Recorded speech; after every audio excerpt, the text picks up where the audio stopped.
Transgender. On the web, it's so interesting. um, just the how YouTube has like holds up the trans community in a lot of ways. It holds up the at least the transitioning of like the youth and the people who know how to access and use the internet, and multimedia on the internet. So it's fascinating to watch all these videos. It inspires me to make my own, but I already was making my own before, and I was making my videos because I'm a totally self-indulgent narcissist, which is perfect for beginning my transition because it's incredibly narcissistic, and individualistic, but it's beautiful, and I think that in the long run, if it makes me feel more authentic and happy and makes other people feel more authentic and happy, then like I'm all for it. It's interesting to look at this phenomena as like a first world phenomena and an individualistic culture and how we are like obsessed with our sense of individualism and how that feeds into all the things that are happening in terms of surgery and hormones and taking photos of our bodies all the time, and the reality is that we do that, but cisgendered people do that too all the time. People are obsessed with their bodies, and that's our culture right now. That's where we're at. So I just like to look at it because it feels more holistic to me to look at other cultures too and how other cultures understand gender. It's fascinating. And I just wanted to touch on that. There's a lot more that can be said about that. But for me, it's helpful to remember that because sometimes I do feel incredibly narcissistic to the point where I feel even uncomfortable. Most of the time, I'm incredibly comfortable with my narcissism, but I also try to find a balance. I have a Libra moon, if that means anything to you.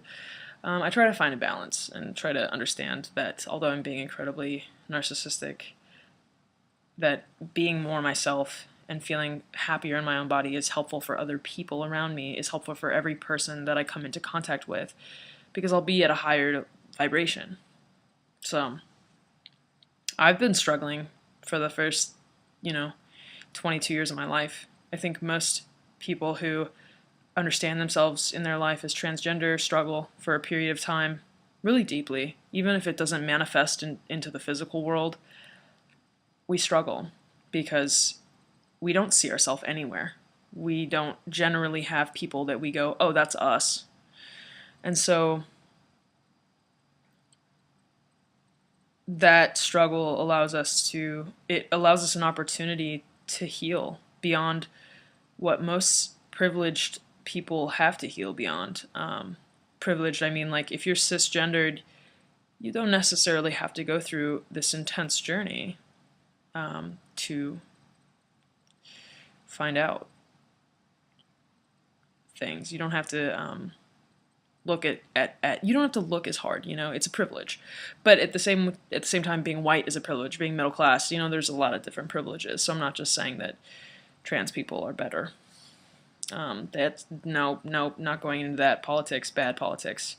I don't want to step on anybody's toes. It's YouTube. It's dangerous. But I do recognize that I have to look at really intense parts of myself that like my cisgendered brothers don't have to. They're like, sweet, this is what I do. This is my body. It makes sense. And I'm just like, whoa, my story is very different. And I've been super depressed because of it. And now I'm not. So, that's good. Things are looking up. And I think that I come out being stronger in ways that benefit me in the long run and benefit other people, because I get to share my strengths with other people. And those strengths generally come from a place where you've had to struggle. So I've had to struggle. A lot of us have had to struggle. It's part of life. So I don't feel incredibly articulate right now. I'm just going to say that, but maybe I'll do some editing. Maybe not. I'm sometimes kind of lazy. Yeah.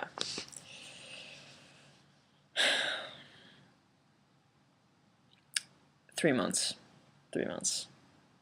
just 3 months with a realization that I am transgender, that I fall under the trans umbrella.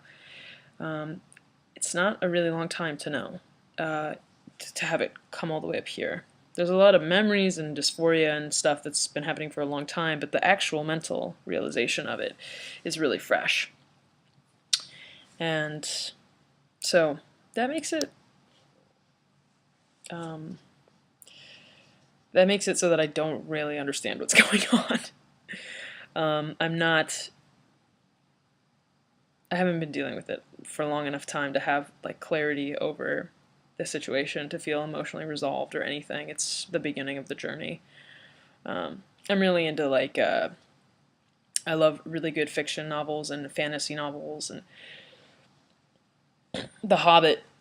The Hobbit was one of my favorite books growing up as a kid, and I read it, and it's just because it's an epic, like, classical tale of the hero's journey.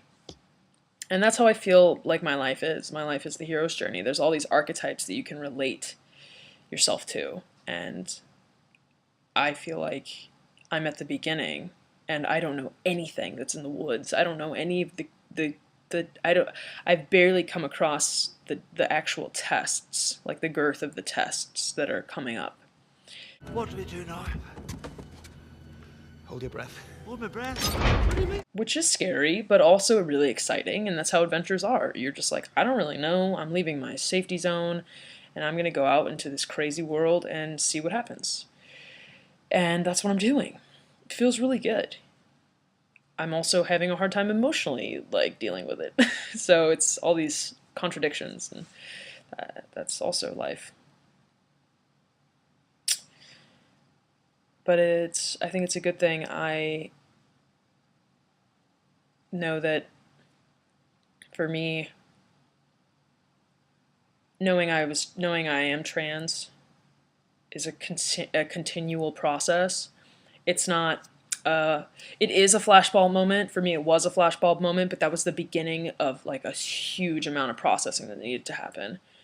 I had a flashbulb moment where I called my partner and was like, I'm trans. Holy fucking shit. This is what I think I am. And I had to come out again. I was like, I don't want to have to come out again. It was hard coming out the first time about my sexuality, and now I have to come out again. And I cried a lot, and I was really shook up by it. And then I didn't really know for a while. I was like, no, I don't know. I said that, and that was weird, and I don't know about that. I just said it.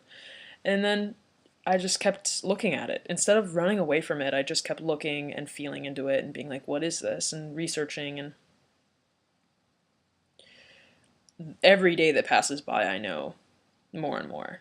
There are some moments throughout a couple of days where I'll be like, oh, I don't know, that's just, transitioning sounds crazy. But that's because I'm emotionally processing the ups and downs of it. And for the most part, it consistently makes much more sense and makes my heart hurt in a way that actually is good. I don't know if that makes any sense, but I'm just like, oh, fuck, finally, holy shit, this hurts so bad, and that's because I'm growing and it's the right direction. And also, nobody's pushing me or pressuring me to transition, so that's also really helpful because I don't have anybody directly in my life who is like, yeah, do it, it's the right thing. A lot of people in my life are really kind of like, oh, well, okay, I mean, okay, if that's what you want, and some other people are really supportive, but nobody's like pressuring me, which also makes it really easy for me to just have a clarity over whether it's my decision or not. Yeah. I'd be curious to know if anyone's been pressured to transition. That's an interesting thing to think about. So, anyway, yeah, it's a constant process. It's a day-by-day thing. It's my intuition just will tell me, and I'll feel it in my gut, and it just feels stronger and stronger, and sometimes that feels much more scary than it did 2 weeks ago, but most of the time it feels like, okay, this is what I gotta do. I gotta go on this adventure. I gotta just leave my safe little cozy hobbit village. I gotta go mess with big tree ents in the forest. I'm gonna do it. I've seen a couple of people just be like, I'm a survivor, this is what I do. And that's how I feel. I'm just like, I'm resilient, I'm awesome, I do my thing, and people who love you will be in your life. You'll meet new people. You'll meet new people who you jive with more because you'll just be more yourself.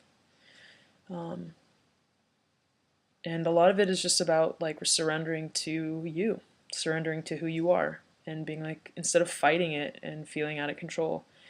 That's a tough thing. It's easy to say. It's not as easy to do. But surrender is good. So that's kind of all that I have to say about it right now. It's a process.